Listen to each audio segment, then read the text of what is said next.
Sharjah سے کراچی آنے والا پاکستان کارگو پرواز کا 2 بوئنگ 737 طیارہ کراچی کے قریب سمندر میں لاپتہ ہو گیا ہے، جس کی تلاش کے لیے امدادی کارروائیاں جاری ہیں۔ ذرائع کے مطابق سمندر میں لاپتہ طیارے کی تلاش اور ریسکیو آپریشن شروع کر دیا گیا ہے۔ جاری سرچ اینڈ ریسکیو آپریشن میں پاک بحریہ کا جنگی جہاز PNS ذوالفقار متاثرہ علاقے کی جانب پہنچ گیا ہے۔ پاک فضائیہ کا ساب طیارہ بھی بہلاری میں روانہ ہو کر سرچ آپریشن میں حصہ لے رہا ہے۔ پاک بحریہ کا ATR طیارہ بھی تربت سے پرواز کر کے تلاش کی کارروائی میں شامل ہو چکا ہے۔ پاکستان نیشنل شپنگ کارپوریشن کے تجارتی جہاز لاہور کو بھی سرچ اینڈ ریسکیو آپریشن کے لیے تعینات کر دیا ہے۔ پاکستان ایئرپورٹ اتھارٹی نے نجی کمپنی کے طیارہ حادثے کی تصدیق کر دی ہے۔ ترجمان PA کے مطابق شارجہ سے کراچی آنے والے نجی کارگو طیارے سے دوران پرواز رابطہ منقطع ہوا تھا۔ ترجمان PIA نے بتایا ہے کہ کارگو طیارے نے پرواز کے دوران نیویگیشن سسٹم میں خرابی کی اطلاع بھی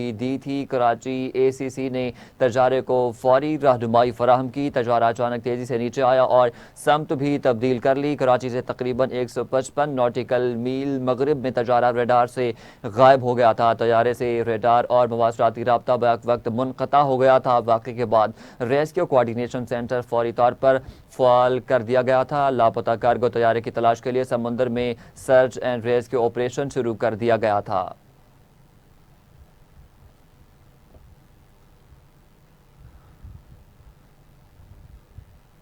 دوسری جانب ایرانی میڈیا کے مطابق ایران کے شہید سپریم لیڈر آیت اللہ خامنہئی کا جثہ خاکی عراق منتقل کر دیا گیا ہے۔ رپورٹس کے مطابق آیت اللہ خامنہئی کے جثہ خاکی کو خصوصی طیارے کے ذریعے نجف پہنچایا گیا ہے، جہاں ان کے آخری دیدار اور خراج عقیدت کے لیے عراقی شہریوں کی بڑی تعداد جمع ہو گئی ہے۔ ایرانی میڈیا کے مطابق نجف میں مختلف مقامات پر عوام کی جانب سے شہید ایرانی رہنما کو خراج عقیدت پیش کیا جا رہا ہے، جبکہ ان کی آخری رسومات کے سلسلے میں سیکیورٹی کے خصوصی انتظامات بھی کیے گئے ہیں۔ صدر پزشکیان شہید رہبر کی نماز جنازہ میں شرکت کے لیے نجف پہنچ چکے ہیں۔ عراقی وزیر اعظم علی الزیدی نے ایرانی صدر کا استقبال کیا۔ کمانڈر قدس فورس جنرل اسماعیل قانی بھی نجف میں موجود ہیں۔ واضح رہے کہ اس سے قبل ایران کے شہید سپریم لیڈر آیت اللہ خامنہئی کا جثہ خاکی ہیلی کاپٹر کے ذریعے قم پہنچایا گیا تھا، جہاں ان کی نماز جنازہ ادا کی گئی ہے۔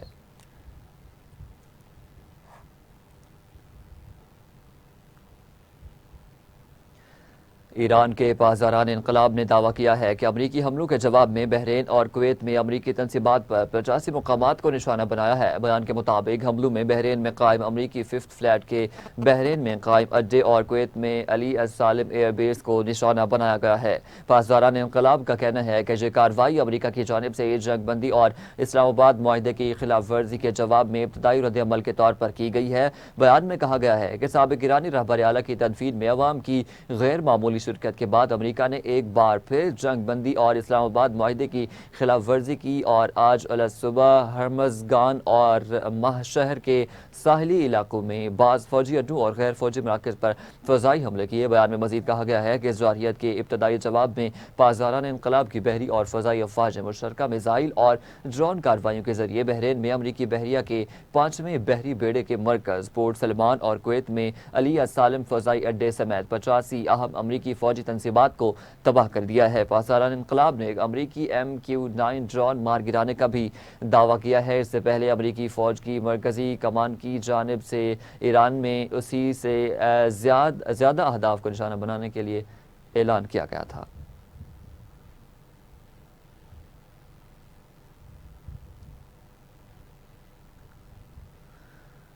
خبر ہے کہ امریکی سینٹرل کمانڈ نے کہا ہے کہ ایران کے خلاف طاقتور حملوں کا سلسلہ شروع کر دیا گیا ہے۔ امریکی سینٹرل کمانڈ نے social media platform X پر جاری بیان میں کہا ہے کہ ایران پر حملہ اس لیے کیا گیا تھا تاکہ بین الاقوامی آبی گزرگاہ میں معصوم شہریوں پر مشتمل تجارتی جہازوں کو نشانہ بنانے کی بھاری قیمت وصول کی جا سکے۔ سینٹ کام کے مطابق یہ حملے آبدار ہرمز سے گزرنے والے 3 تجارتی جہازوں پر ایران کے مبینہ حملوں کے جواب میں کیے جا رہے ہیں۔ امریکی سینٹرل کمانڈ کی جانب سے جاری بیان میں مزید کہا گیا ہے کہ ایران کی جانب سے مبینہ جارحیت بلا جواز، خطرناک اور جنگ بندی کی واضح خلاف ورزی تھی۔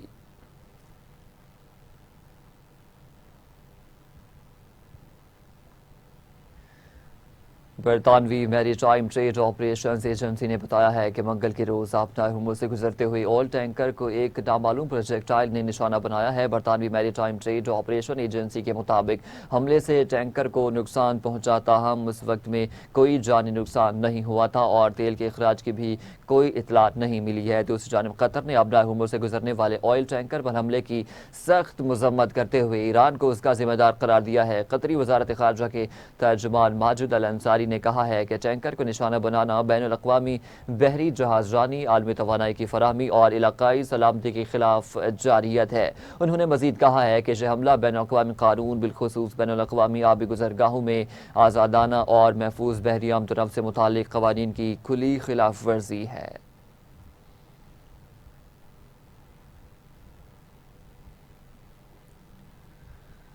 ایران نے آبنائے ہرمز میں قطری جہاز کو نشانہ بنانے کے الزام کو یکسر مسترد کر دیا ہے۔ قطر کی جانب سے آبنائے ہرمز میں آئل ٹینکر پر حملے کا ذمہ دار ایران کو قرار دیے جانے کے بعد ایران نے قطری الزامات کو مسترد کرتے ہوئے انہیں حیران کن قرار دے دیا۔ ایرانی وزارت خارجہ کے ترجمان اسماعیل وقائی نے کہا ہے کہ تہران آبنائے ہرمز میں محفوظ بحری آمد و رفت کو یقینی بنانے کے لیے پرعزم ہے اور اس کے انتظام سے متعلق مفاہمتی یادداشت کے تحت اپنی ذمہ داریاں پوری کر رہا ہے۔ خیال رہے کہ قطر نے ایران کے نائب سفیر کو طلب کر کے آبنائے ہرمز کے قریب ایک قطری LNG ٹینکر کو مبینہ طور پر نشانہ بنانے کے واقعے پر باضابطہ احتجاجی مراسلہ ان کے حوالے کیا تھا۔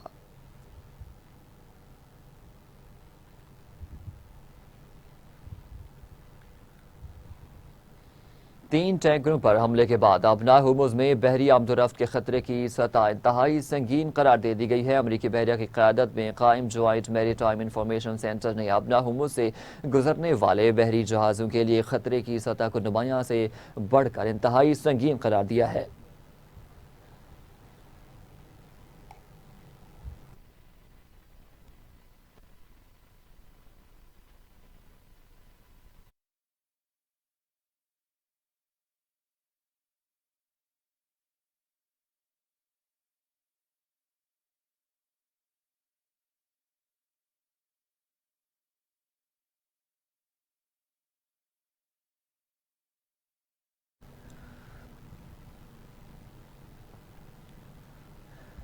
امریکی حکام نے کہا ہے کہ ایران پر حالیہ حملوں میں فضائی دفاعی اور میزائل نظام کو نشانہ بنایا گیا ہے۔ امریکی عہدیدار کا کہنا ہے کہ کارروائیوں میں ایران کے فضائی دفاعی نظام، ساحلی نگرانی کے نظام، زمین سے فضا میں مار کرنے والے میزائل، بحری جہاز ٹیکن کروز میزائلوں اور ڈرون لانچ سائٹس کو نشانہ بنایا گیا ہے۔ بیان میں کہا گیا ہے کہ یہ اہداف آبنائے ہرمز میں تجارتی جہازوں پر ایرانی حملوں سے منسلک تھے، جہاں مختلف بحری راستوں کے کنٹرول کے معاملے پر کشیدگی میں اضافہ ہوا ہے۔ رپورٹ کے مطابق ایران چاہتا ہے کہ جہاز اس کے زیر نگرانی شمال بحری راستوں سے گزریں، جبکہ امریکہ جنوبی راستہ اختیار کرنے کی حمایت کر رہا ہے۔ آبنائے ہرمز کے وسط سے گزرنے والا روایتی بحری راستہ بارودی سرنگوں کے موجودگی خدشات کے باعث قابل استعمال نہیں سمجھا جا رہا۔ ان تمام معاملات پر ایران اور امریکہ کے درمیان مذاکرات میں بات چیت ہونا تھی۔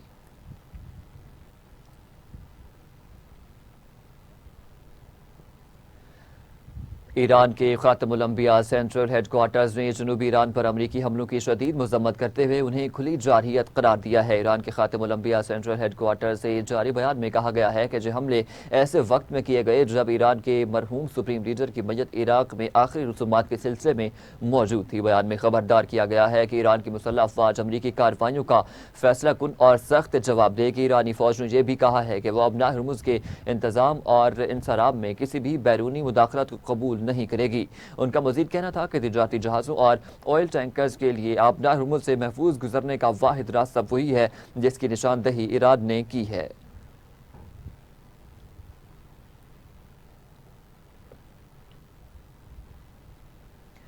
امریکی محکمہ خزانہ کی جانب سے ایرانی تیل کی محدود فروخت کی اجازت دینے والا 21 جون کا جنرل لائسنس منسوخ کیے جانے کے بعد عالمی منڈیوں میں خام تیل کی قیمتوں میں نمایاں اضافہ ریکارڈ کیا گیا ہے۔ غیر ملکی خبر رساں ادارے کے مطابق کاروباری سرگرمیوں کے بعد برنٹ خام تیل کی قیمت میں $1.87 فی بیرل اضافہ ہوا ہے، جس کے بعد قیمت $76.03 فی بیرل تک جا پہنچی ہے۔ ایران پر حالیہ امریکی حملوں کے بعد امریکی خام تیل کی قیمت میں بھی 3% سے زیادہ اضافہ ریکارڈ کیا گیا ہے، جس کے بعد نئی قیمت $72.65 فی بیرل تک پہنچ چکی ہے۔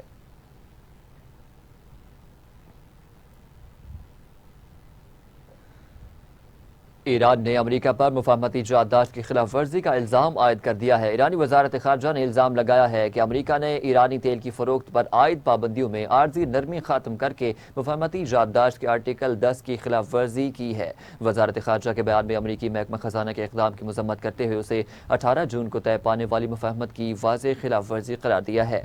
بیان میں کہا گیا ہے کہ معاہدے پر دستخط کے 20 روز سے بھی کم عرصے بعد اٹھایا گیا یہ اقدام امریکی حکومت کی بدنیتی ظاہر کرتا ہے اور ثابت کرتا ہے کہ واشنگٹن پر اعتماد نہیں کیا جا سکتا۔ ایرانی وزارت خارجہ نے مزید الزام عائد کیا ہے کہ امریکہ نے اس مفاہمتی یادداشت کے متعدد شقوں کی بارہا خلاف ورزی کی ہے۔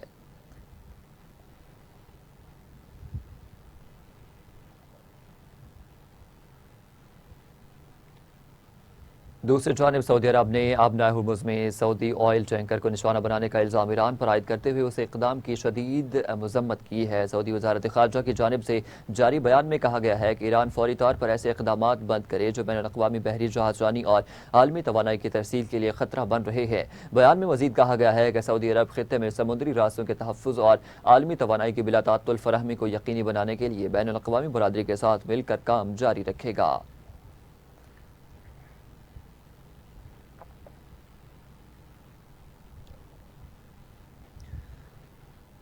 دوسری جانب برطانیہ نے ایرانی ریاست کی ایما پر صحافی پر حملے کے معاملے پر ایران کے سینئر سفارتکار کو طلب کر لیا ہے۔ برطانوی دفتر خارجہ نے ایران کے سینئر ترین سفارتکار کو طلب کرتے ہوئے احتجاج ریکارڈ کرایا۔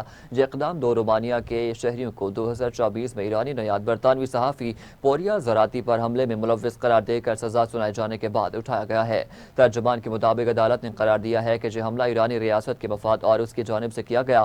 دونوں ملزمان کو نشانہ گزشتہ ہفتے جنوبی مغربی لندن میں صحافی کو چاقو مار کر زخمی کرنے کے جرم میں طویل قید کی سزا سنائی گئی تھی۔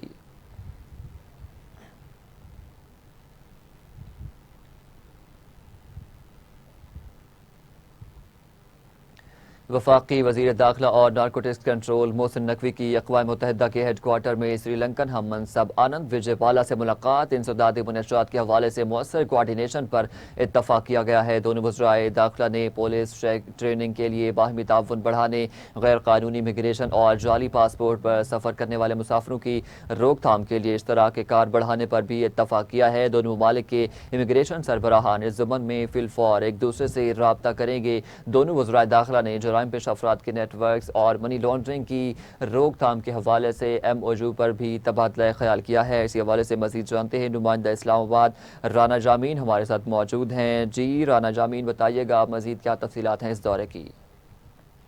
جی بالکل، وفاقی وزیر داخلہ و نارکوٹکس کنٹرول اقوام متحدہ کے ہیڈ کوارٹر میں سری لنکن ہم منصب آنند وجے بالا سے ملاقات ہوئی ہے۔ انسدادی منشیات کے حوالے سے مؤثر کوارڈینیشن پر اتفاق کیا گیا۔ دونوں وزرائے داخلہ نے پولیس ٹریننگ کے لیے باہمی تعاون بڑھانے، غیر قانونی امیگریشن اور جعلی پاسپورٹ پر سفر کرنے والے مسافروں کی روک تھام کے لیے اشتراک کار بڑھانے پر بھی اتفاق کیا۔ دونوں ممالک کے امیگریشن کے سربراہان اس ضمن میں فی الفور ایک دوسرے سے رابطہ کریں گے۔ دونوں وزرائے داخلہ نے جرائم پیشہ افراد کے نیٹ ورکس اور منی لانڈرنگ کی روک تھام کے حوالے سے ایم او یو پر تبادلہ خیال کیا۔ وزرائے داخلہ نے دونوں وزارت داخلہ کے درمیان تعاون بڑھانے کے لیے جوائنٹ ورکنگ گروپ تشکیل دینے اور ویزا سے متعلق ایشوز کو ترجیحی بنیادوں پر حل کرنے پر اتفاق کیا ہے۔ جی ٹھیک ہے، بہت شکریہ رانا جامین، آپ ہمیں تفصیلات سے آگاہ کر رہے تھے۔